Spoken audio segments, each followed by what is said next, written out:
Muko Bangapi. 13 or 15. Hey, no. Please sit down. I want to see you.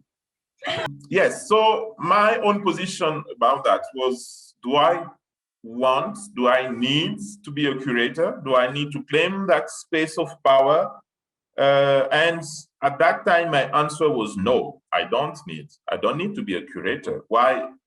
I think there are many reasons to that. One being that I would be afraid of being a curator because of the responsibility and of the fight that you get into.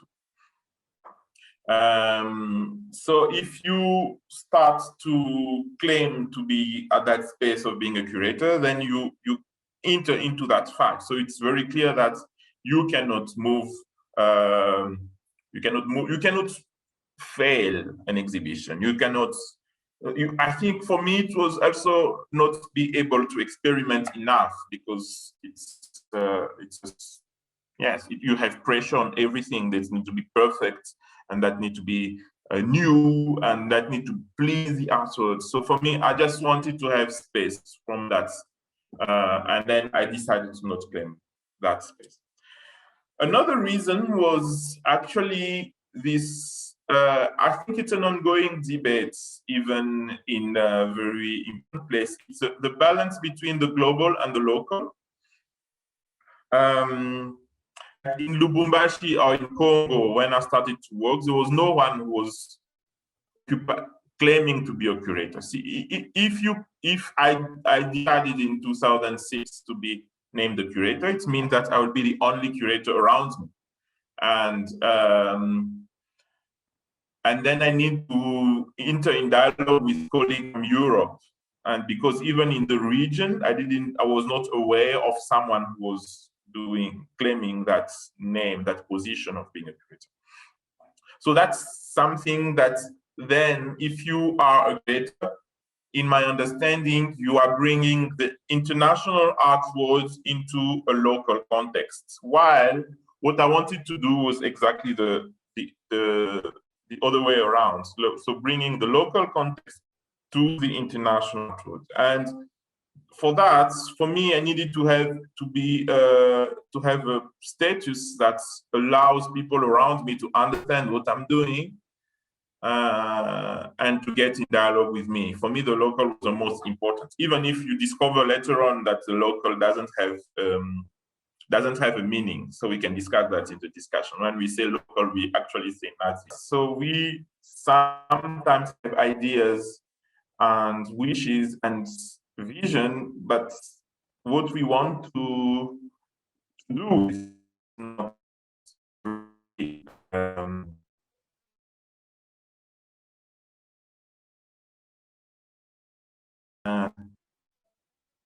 we are not in the future. We are in. So that's I think that's a very interesting way of understanding utopia. We know what we call hope, for instance. It's something that we expect that it will arrive in the future. So that we agree that it doesn't exist now, it will come later, and we are working towards it. What we call utopia, it's actually not a time in the future. It's a space in the present. Utopia, literally, for those who are interested in etymology, it means a no space. So it's a space, but it's no space. It has a Greek utopos. And actually, it's a space that doesn't exist, but we do everything as if that space exists. So it's not something that has to be built. It's something that we create, we give it existence, still assuming that it doesn't exist, but it's enough to bring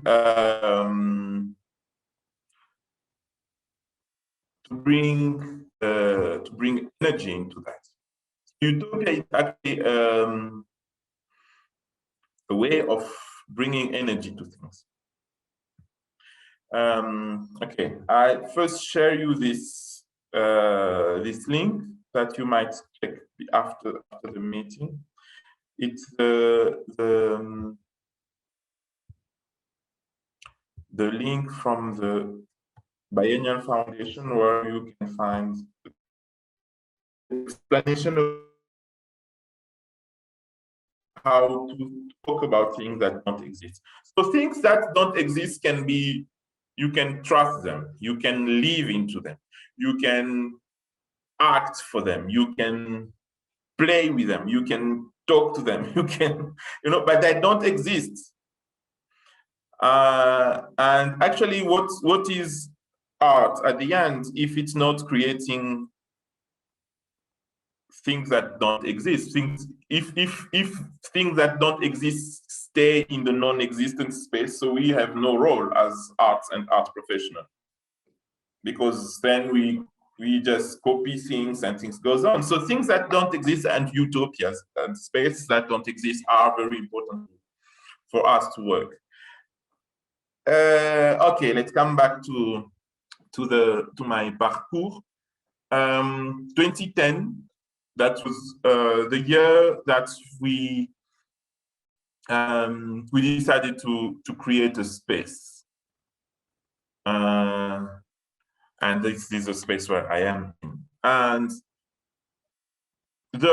if we decided to create an art center copying a model in Johannesburg, in Berlin, or in New York, we would have done something different and probably something less relevant, because we didn't have the same resources we can find in those space. We don't have the same art community, very connected to the world and experimenting things that are done in different spaces. So this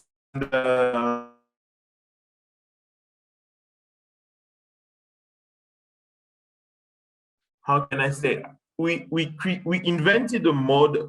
We didn't invent a model, but we create something very different. Like, this space was a living house, and being a living house was, first of all, not so we don't have to pay two rents. We have one single rent that is for us to live, but also for the art center to operate. This space was also not necessarily a visual art space, because we are, at least at that time, and I think still now, we have a cultural field that is very small. The number of visual artists is not big enough, but if you put the visual artists with writers, with musicians and others, you create a more bigger community. So the focus to visual art or to any other form of art was not an option for us, while it's an option in Europe, I would say. We have an art center that is dedicated to, we have a museum of photography, for instance, in spaces like Antwerp or somewhere else. So it's multidisciplinary, and we don't have also this classification between high art and low art. Like, for instance, saying that the paintings or contemporary art are different from hip-hop dancing, for instance. I think that will have been a trap, because the space of experimentation for the young artists in Lubumbashi is very narrow, and they are with the medium they found, and most of the time, the most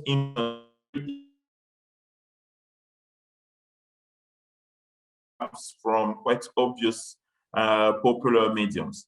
I give the example of the hip hop, the breakdance. It's sometimes becoming very strong as a creative and experimentation in the dance. So it's not contemporary dance. So if you say that you are contemporary, what do you, if that doesn't allow you to experiment anything? So I just want to end with this creating a space as part of the same idea of utopia. So when you invent a space and you have no model, it's almost the same that when you claim to be a curator and everything around the idea of curator is not something that you agree with. You don't agree with power relationship and creative attitude. don't agree with the preeminence of the international art world on the local context and local ideas, and you don't agree with the kind of aesthetic canons that are imposed by institutions from the West, and you think that you can shift that model to do something of your own that is relevant. And then after disagreeing on all those things, you need to plot an alternative. You need actually to articulate what you agree with. You need to find alliances, like with whom you are working. And then I think that the utopia part of it is that you need to deal with things that don't exist. You need to deal with, you need to create. It's almost like, I think the difference between an artist and a curator is not that big. And at the end, what we do is also creating spaces for ideas to grow, spacing for programming to operate. Like, yes, I was explaining how Waza was done. And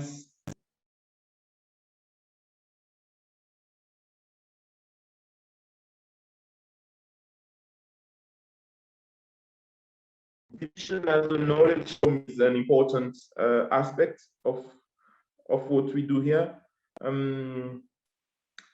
So exhibition is not like, you know, when Paulo Freire was explaining two ways of doing education. One is to think that knowledge is somewhere, and students come to get the knowledge. And another is to think that everyone has knowledge, and a school or an education platform is actually creating a space that knowledge will be shared and will grow from being shared. And that's, okay, this a very interesting theories about knowledge sharing. And the exhibition is also operate that way, because we all have different sensitivities, always have different way of connecting with objects, and different ways of discussing those sensitivity. And if an exhibition is it tells everything, it teach everything, says there's no space for everyone's sensitivity to gain a legitimacy. And so there's a kind of reduced to the view of one artist and one curator, and that's always a pity. Yes, then I think it's almost the end. How then we get responsibility and audience this sense.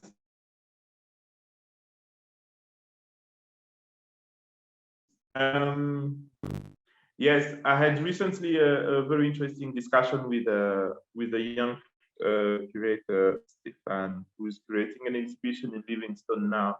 And he was saying that I'm working with the artist, but his propositions are not interesting.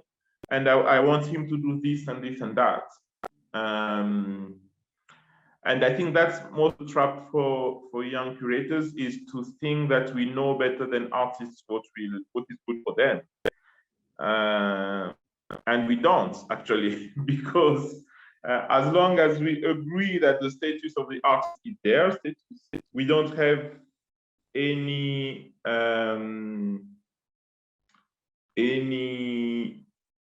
responsibility, don't have any merits to interact with that. We need to operate from where they are finished to think. We can help them to think, but we cannot think and produce at their place and then show that at their work. So when we think of spaces that don't exist yet, it's interesting to think that that space, the premises, the roots of what we want to create should be in us. It's not somewhere else. So when we work with an artist and his work didn't achieve the level or anything that you're expecting, then I think your responsibility is to find routes to nourish what idea, something that he can build upon. And my answer to my friend was, if you do an exhibition with artists that you are happy with, and if the upcoming exhibition the artist will do with you or with another curator doesn't at all bear on your experience, so you failed. So you have done one good edition, but you didn't inscribe, you didn't nourish the portfolio of the artist because you didn't listen to him, you listened to yourself. And the responsibility we have with artists is that of, so I think daring an intrusion in the artist's work will be that of daring, helping him to give maturity to ideas, to form that he wants to experiment, and not imposing him your ideas and your forms. On one hand, and relationship with the audience also is something that requires the same respect, because the audience is, the people come in an exhibition with some expectations. Maybe that experience is what's how they think of your work as a curator. I think many people can come and say, okay, I want to see this exhibition by Rebecca Correa because of Rebecca Correa. Even if I don't know the artist, I just go because it's Nafasi, so I go. I know they always do good. But even in that case, they have concerns and they have opinions and they have interpretations that need to be valued. So I think, as I mentioned before, there is this tendency of what we call educational turn in curating, that curating is not only objects, good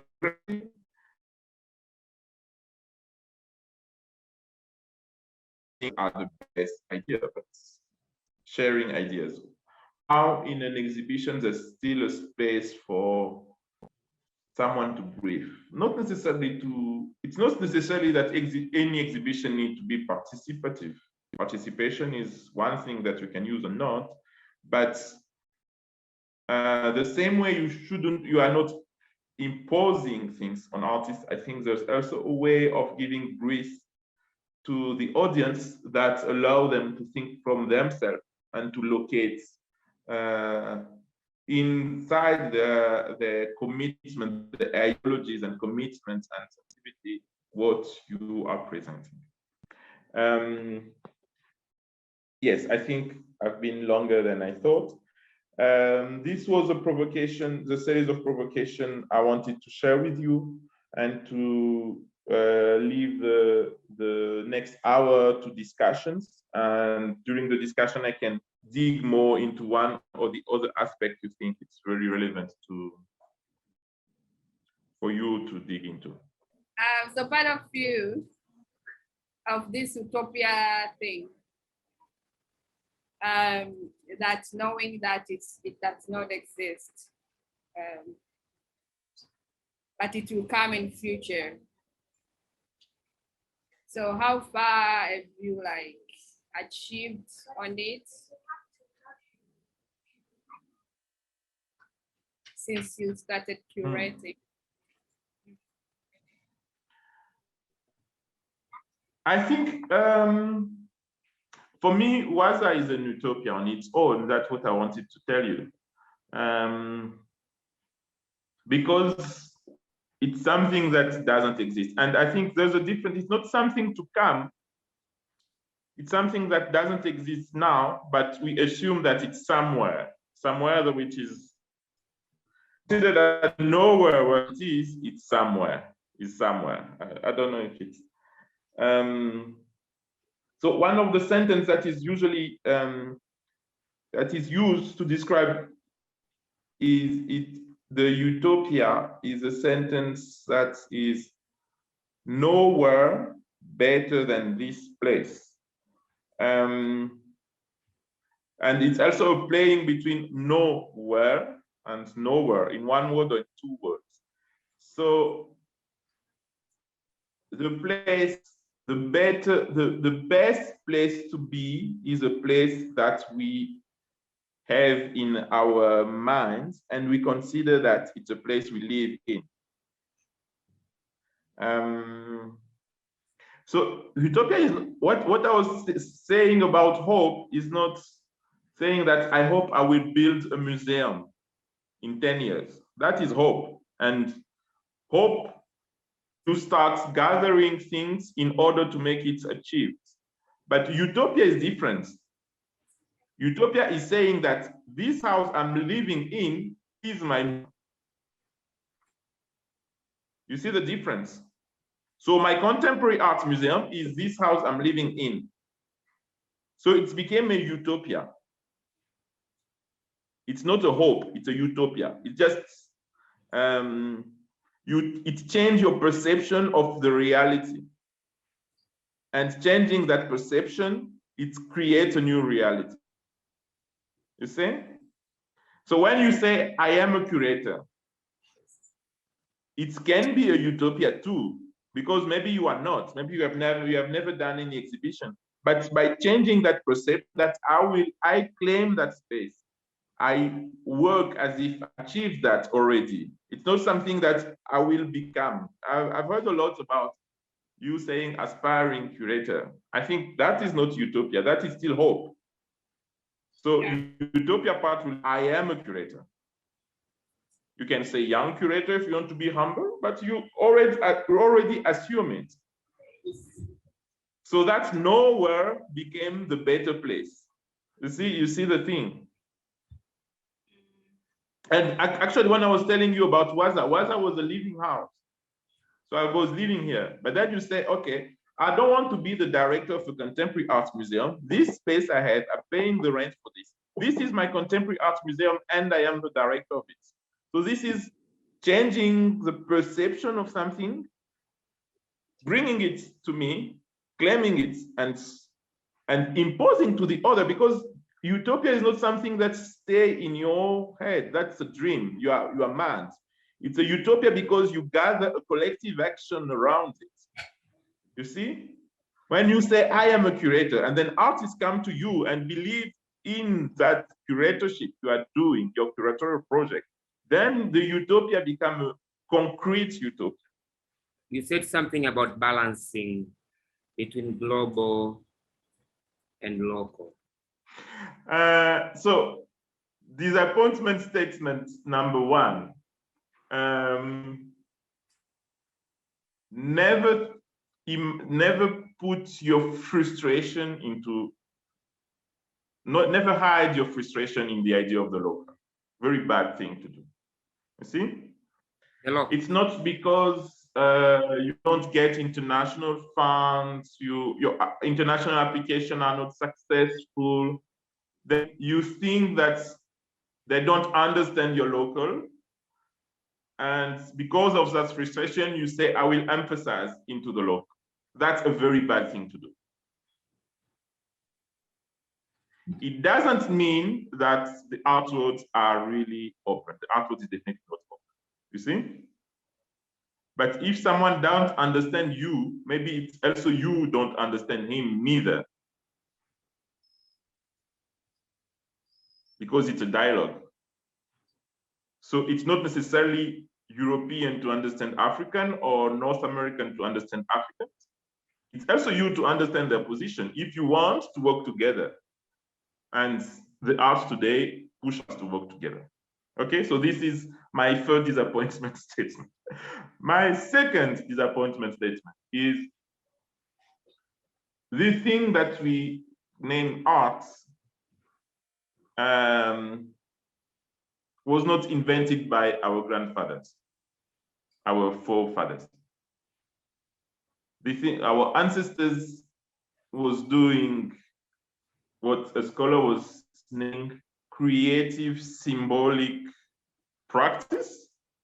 So it's creative, it's symbolic, but it's not necessarily coined consciously as art. Okay? So when we deal with art, we deal with a background that is not ours. We deal with the history that is not ours.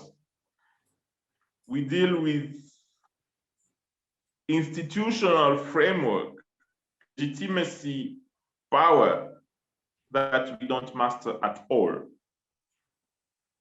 And knowing that, we need to be a little bit humble before saying that we have to decide what to do. So that was my two disappointing statements. I hope no one hates me after I said that. Encouraging. I'm open to discussion if anyone disagree. So having said that, what remains after that, it's a game, I will say. So the local global, it's a game, you see? Because the globalization is actually the process that creates the need for locality. So when we want to oppose the global and the local, we lose the possibility to play the game. You see? If Bazungu came to Tanzania and they're so excited to see you, it's because the globalization has created that need.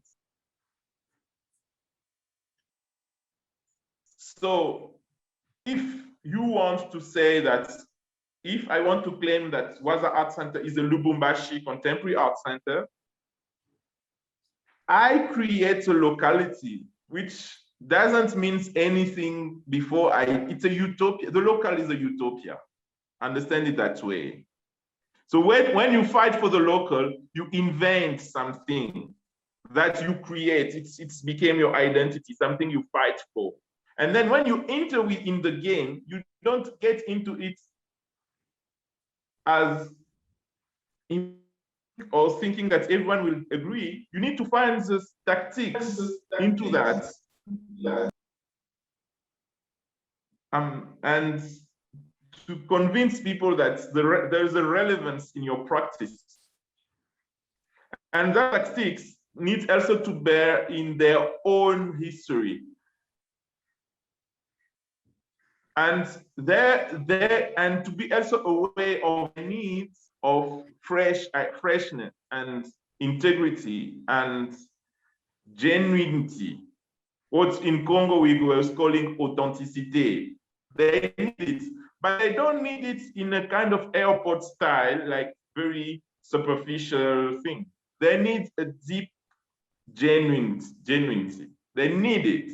And knowing that they need it, you can negotiate differently with global art world. Okay, I'm now down. So there's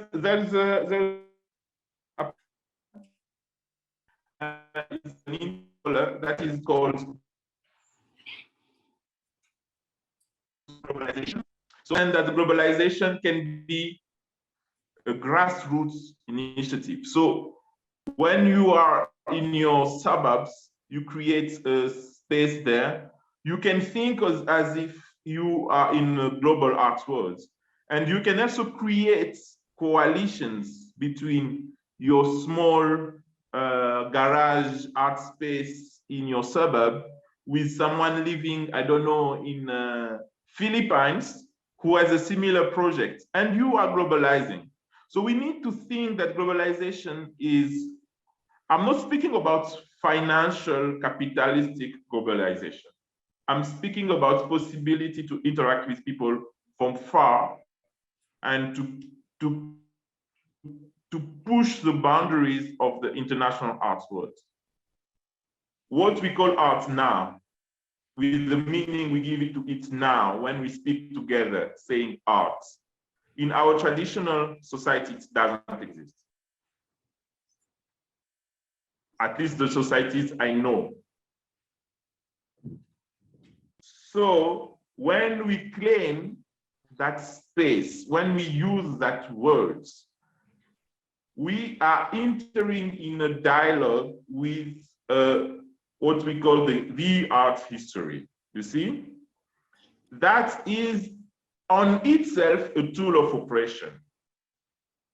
You see, it's very colonial actually.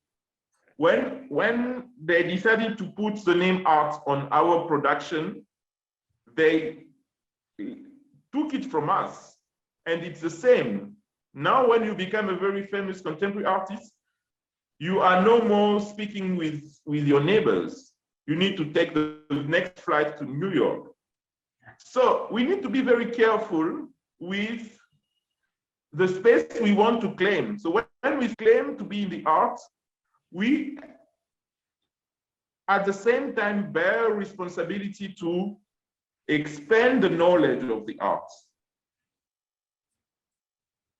to put more of us into it, not just to get ourselves into it and to adapt to the art history. I don't want to be surrealist or Dadaist, you know? I want to be, if I want to be Dadaist, I can be Dadaist in a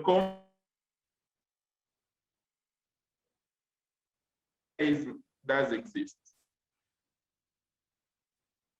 Because so far in Dadaism, there's no room for my culture, I will say, my personal culture. There's no room for it because it was not conceived for this.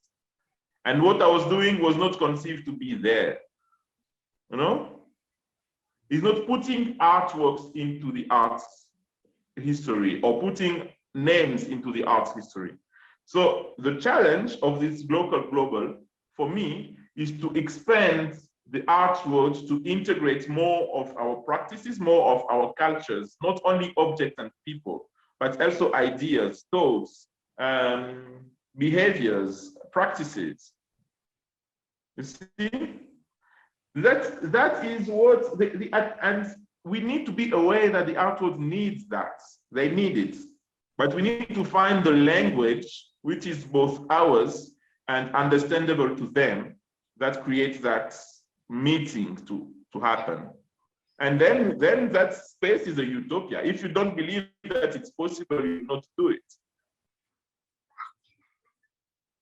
Like when you go back, so the first exhibition of contemporary African contemporary art is Magicien de la Terre, which was not about Africa. It was universal by curator Jean-Hubert Martin in 1989. I think it's very interesting to see what happened during Magicien de la Terre. Most of the African artists was self-taught. Non-artists coming from an art school, zero at least, I think, maybe I'm wrong, but like from Congo, we have Kingelez, who was doing architectural maquette without being an architect.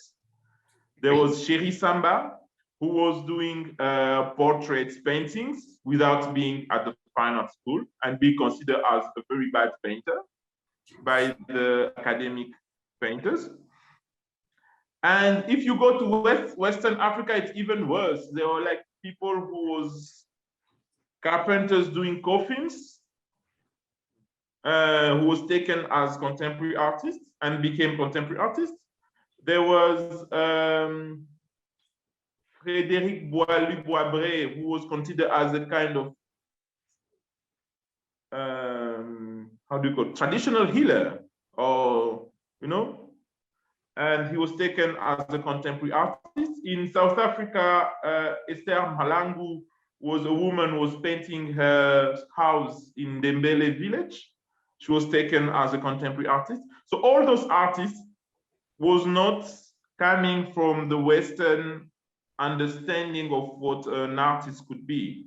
And the success and the controversy of the exhibition came from the fact that Jean-Hubert Martin and André Magnin and all those curators wanted that to show that there's other ways in other spaces that we can expand our understanding of art and both integrate those spaces, but also expand our understanding of the art.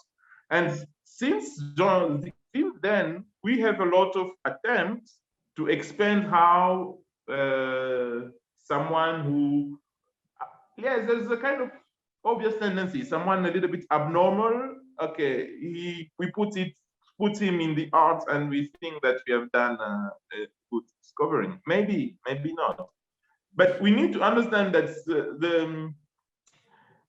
if we are not careful enough to put to articulate into the dialogue with the West an understanding of our locales, we'll just be exporting the same way we do with natural resources. You know, we will export raw material. You know, how can our arts be something else than a raw material?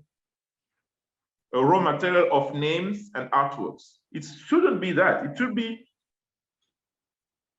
a context, a thoughts, you know, when a movement, you know, how can you guys in Dar es Salaam, this new dynamic that I'm in love with as far as I'm learning from it, how can you define a new dynamic that art historian can, from, I don't know, or even from your own country, can going to be a new movement in the art world?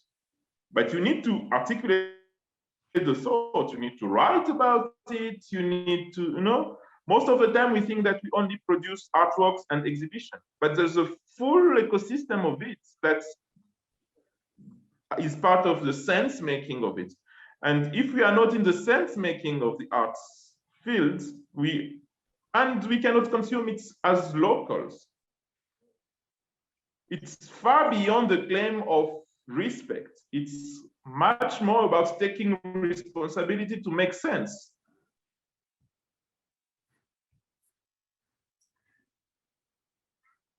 So there is a way to sell the oppositionality.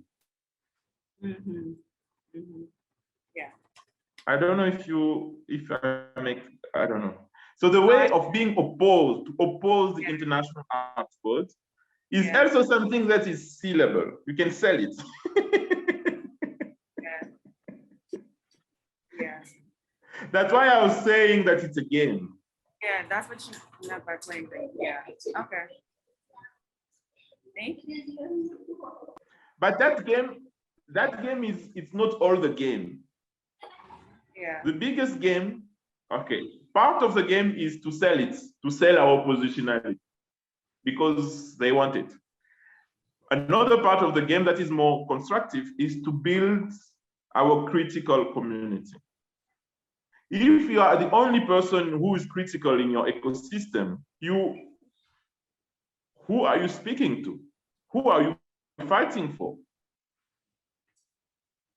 So we need to create community of criticality. So that's the reason why I said yes straight when Rebecca asked me to facilitate this conversation, because that is part of building the critical mass of people who think. And